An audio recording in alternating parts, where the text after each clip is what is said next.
Now, there is always something new happening in the social circle, and that is why I always look forward to the weekend to unleash them to you. And I certainly know you're right there waiting to see what we have in stock for you on this week's edition of Metrofile right here on Channels Television. Thank you so much for keeping a date with us. I'm Ogechukwu Ose. Now, 77 spectacular designers dazzle guests with their creativity at the 2012 edition of the Arise Magazine Fashion Week.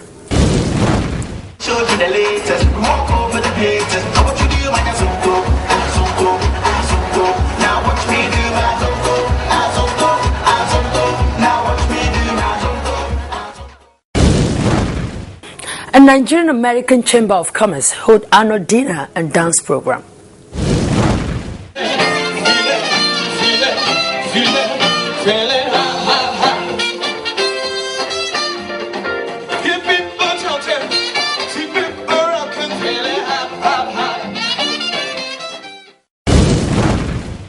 And Chief Patrick Gbinije has been laid to rest in a very befitting ceremony.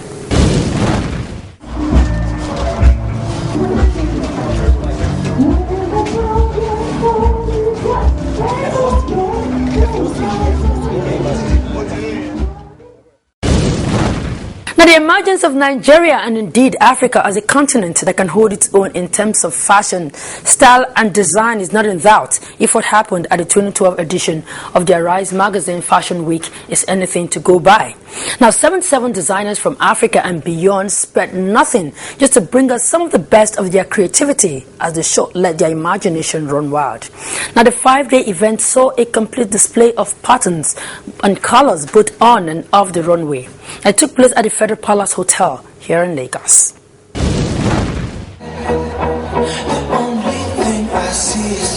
The 2012 Africa Magazine Fashion Week ended in grand style.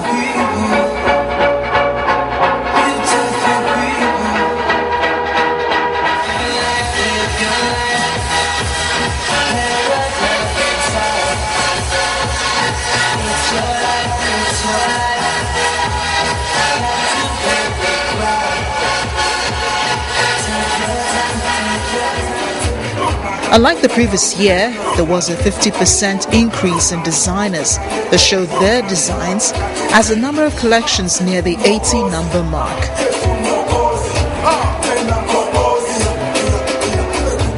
The 77 designers offered a range of outfits blending traditional fabrics with international aesthetics, elevating the mundane with elegant dresses, and at the same time offering a taste of mind-blowing designs in a hotel turned fashion haven.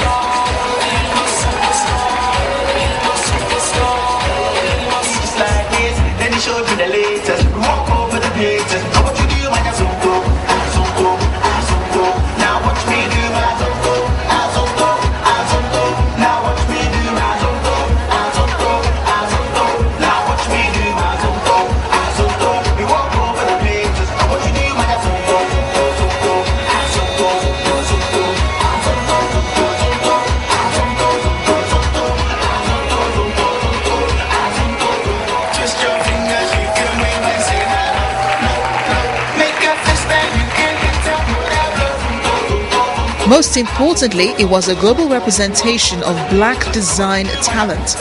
45% of the designers who participated are Africans in diaspora and non-Africans.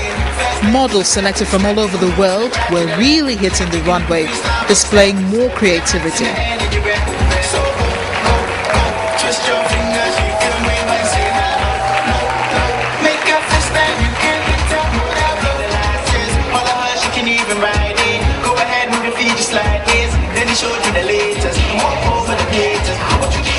Decoration was kente cloth, our national heritage. You know, it was like from traditional to contemporary. We used lots of fabrics like lace, chiffons, you know, to combine those contemporary designs, you know, to showcase our African, our Ghanaian culture. This is it was called the Oriental Classics. Oriental, like you saw, there was a lot of colors in the print and all of that. And you have to always do something different. In a place like Nigeria, where we dress up so much, I do about 6 collections in a year. And I particularly love this one because the colors were really green, like sea green. And you can see that they wear jackets, dresses, straight pants, glamorous evening wears. So it's really everything for everyone. The runway was indeed alive. Designers put out so many acts with their designs and models just to spice it up and make it even more exciting. Designs from the Okunoren twins was one of such.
The big star of the night was Oswald Boateng, a UK-based Ghanaian designer known for his trademark twist in classic British tailoring style.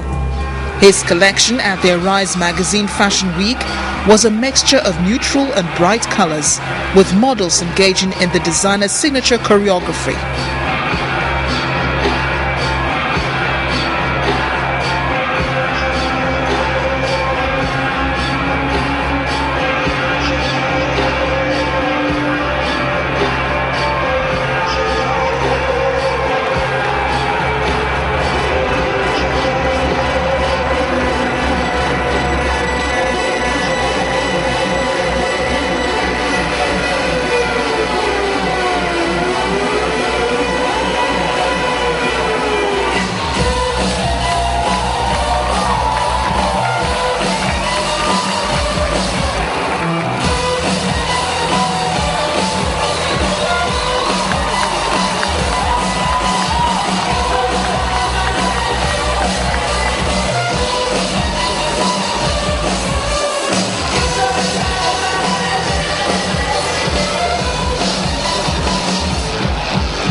Guests were really fascinated by what they saw on the 100-meter runway. I can see that what they have done here today has really portrayed Africa in a very wonderful light. It's what you normally see in New York, in Milan, those proud fashion cities. I mean, I can say very proudly that I'm Nigerian because they demonstrated a lot of fashion character in this place, and it's something that we must all commend the organizers. They've done very brilliantly well. I think, this is really, really good for Nigeria as a whole, not just the fashion industry. If we're able to export our fashion, and our fabrics and our style, obviously we would have a place in on the map of the world. This is to encourage people to actually embrace their own, because I think charity begins at home. The minute we start to appreciate our own designers and embrace it, I think the rest of the world will actually respect us a bit more. As the show ended, awards were presented to both designers and models for a job well done.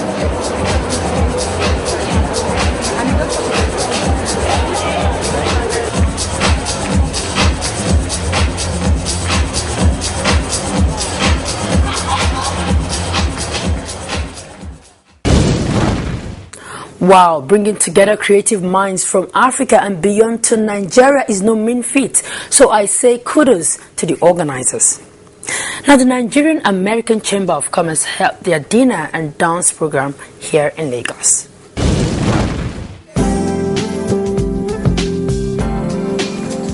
The word calm and serene aptly describe the venue for the annual dinner and dance program organized by the Nigerian American Chamber of Commerce, as guests made their way through the red carpet to the home of the American Consul General, Ambassador Joseph Stafford, venue for the dinner.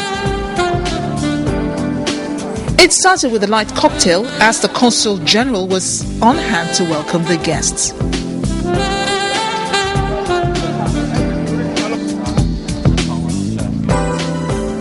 We consider the Nigerian American Chamber of Commerce, NACC, as a major partner of ours in the common effort to promote trade and investment between our two great countries. So it seemed logical to host, actually co-host, because the Nigerian American Chamber of Commerce is also hosting this. So we're doing this together.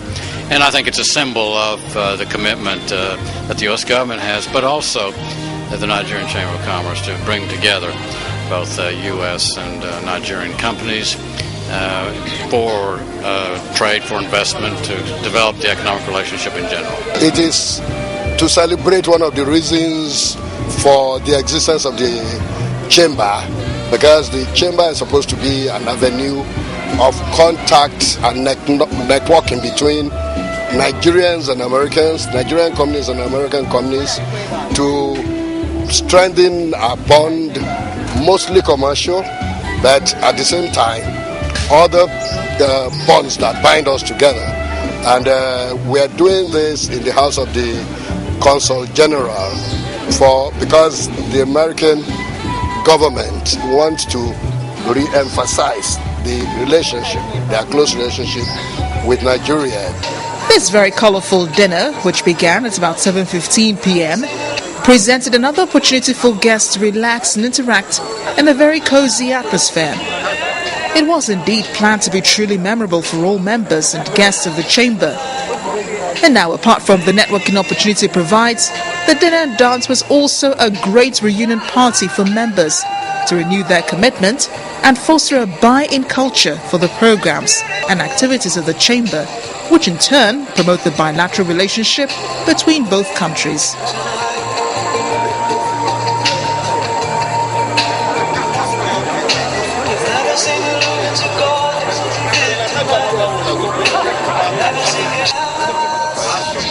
This chamber actually predated the nation in a way, or you could say that both of them were born the same year. In 1960, this chamber was born, and that was the year Nigeria became an independent nation. The chamber started as a luncheon club of some American and Nigerian businessmen meeting to have lunch, and it became a luncheon friendship club, and subsequently became the Nigerian American Chamber of Commerce. Nigeria will be 52 this year, and the chamber will be 52 in October.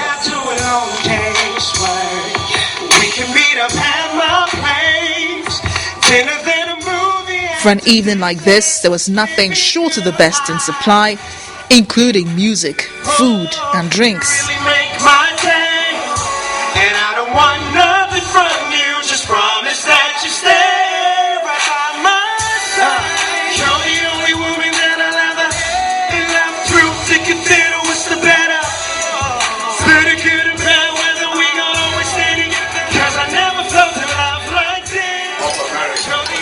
And as expected, a toast to both countries. Hip, hip, hip. Hip, hip, hip. Hip, hip, hip. Thank you very much. It is at this point the dance aspect comes in. Everyone gets on the dance floor to dig it out.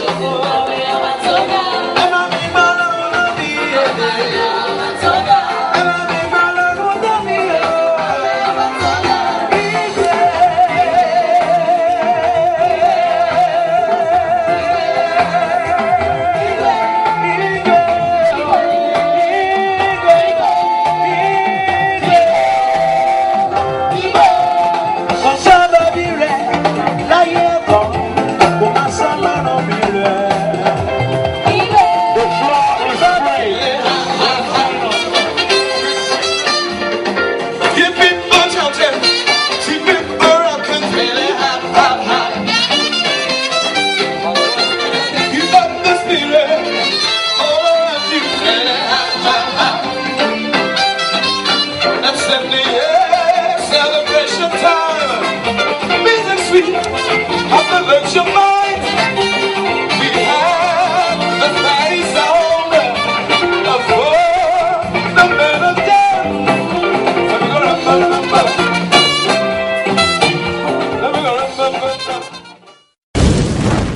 Now we'll take you all the way to Okobia in Okpa local government area in Delta State to witness the burial ceremony of former two-time member of the House of Representatives and political leader Chief Patrick Gbinije, who died on the 12th of February 2012 at the age of 94.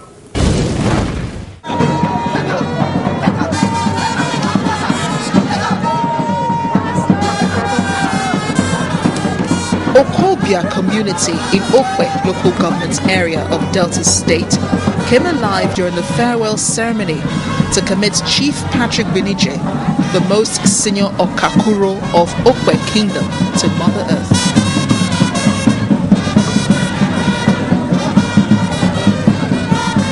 The pallbearers, accompanied by the children of the late politician, lead the dance around the village to the family house.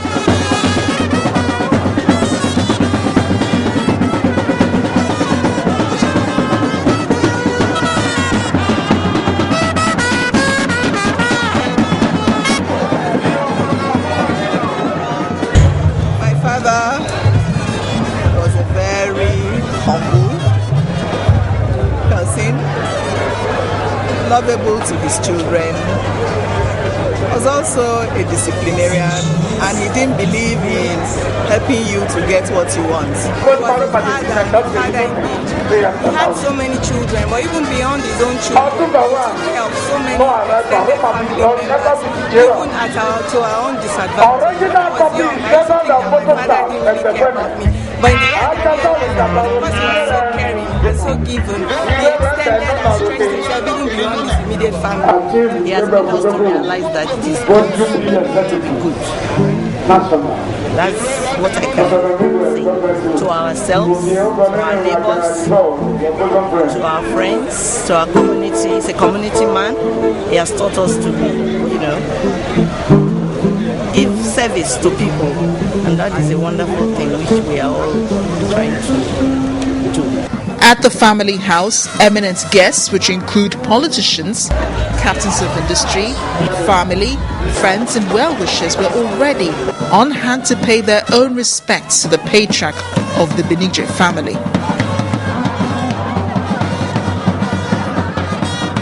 The Deputy Governor of Delta State, Professor Amos Utwama, was there representing the Governor of Delta State, Dr. Emmanuel Udwahan.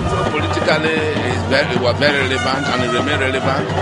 His son was also a member of House of Rep, and in all, it was a great man during his lifetime, and he had the advantage of age. At 94, it's not to attain 94. It's not a mean age. So it's a great man. It's a great Yoruba man. It's a great Nigerian. One can easily and in brevity say he was a fine gentleman, a father in a billion, that had the all-embracing traits and idiosyncrasies of a consummate father who saw his children not only through the rubrics and rudiments of life, education, social growth, business, and otherwise.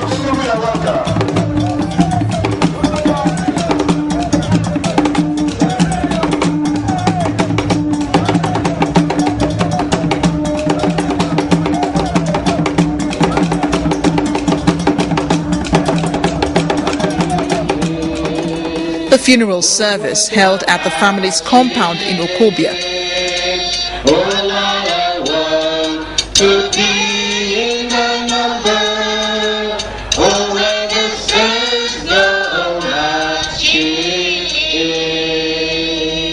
One of the officiating ministers, the Very Reverend Father Tony Mario Ozele, eulogized Pa Gbinije, adding that he lived an exemplary life. We thank God for the example that he has lived and given to his children. We thank God that he found Christ, because at the end of the day, it all comes down to, will you be in that fellowship?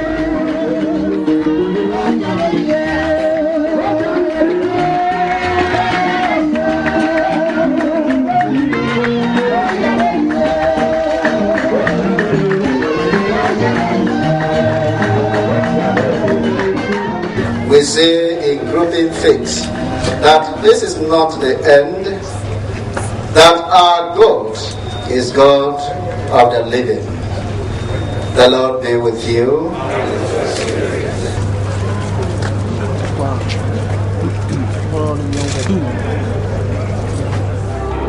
After the prayers, the remains of the late politician was taken into his house, where he was finally laid to rest amidst so much tears.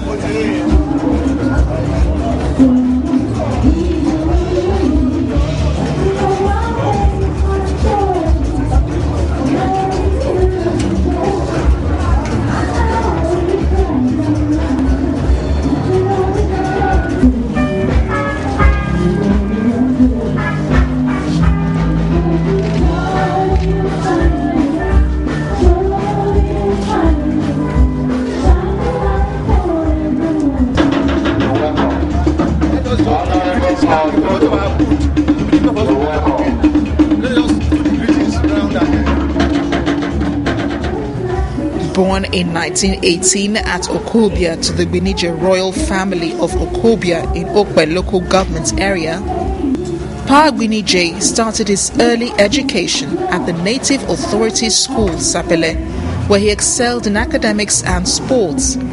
He then proceeded by dint of intellectual brilliance to St. Gregory's College, Lagos between 1944 to 1947. Chief P.A. Gbinije was an astute politician and one of the rare politicians who never lost in any election, all through his political career from 1953 to 1983. He was a Midwest Democratic Front member representing Urobo West 4. He contested and won election under the banner of the NPN to represent Etiop South at the National Assembly between 1979 and 1983. He was re-elected again in 1983, but the tenureship was botched by the Buhari-Idiagbon coup of 1983. He then withdrew from active politics, but played the role of political leader and advisor to many politicians. Chief P.A. Gbinije was in the vanguard of those who fought for the creation of Midwestern states from the Old Western region, as he stood and worked assiduously to ensure that Bendel State and later Delta State was created. The love of his life, his widow, Chief Mrs. Angela Gbinije, cries unconsolably for her late husband.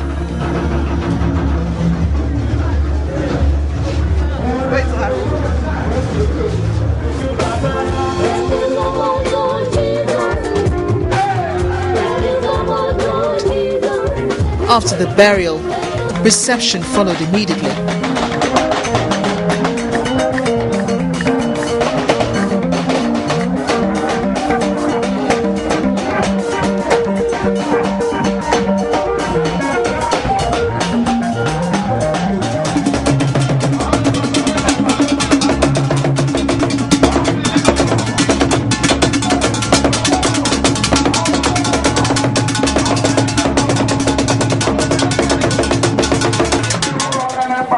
Next day, the ceremony continued.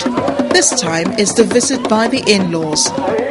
One of the in-laws of Pa Gbinije is Mr. Alfred Okoigun, who came with his own family to pay their last respects to the late leader.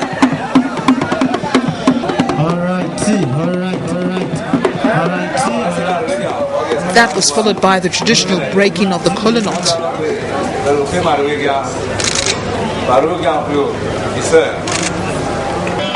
He took out time to greet his in-laws, waving at them.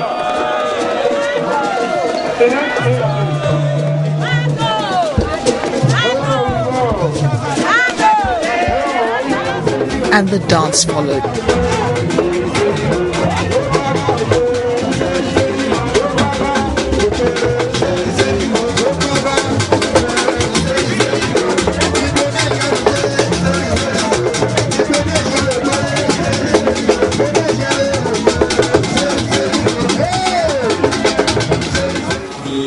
Having successfully given their father a befitting burial, the outing service took place at the Sacred Heart Catholic Church in Warri, Delta State.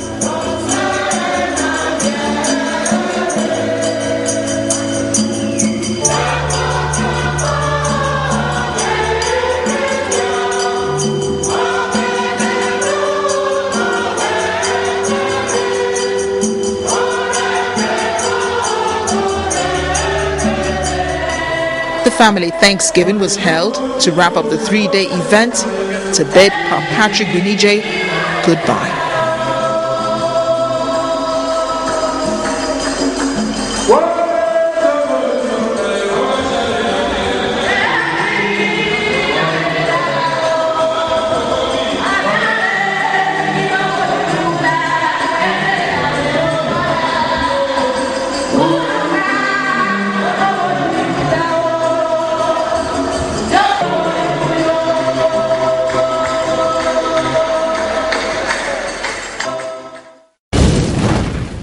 Pa Gbinije Shaw invested in his children as they ensured that their father is given a befitting burial. But viewers, that is it for this week. Join us again next week. Till then, I'm Ogi Chukwuosi. Stay blessed.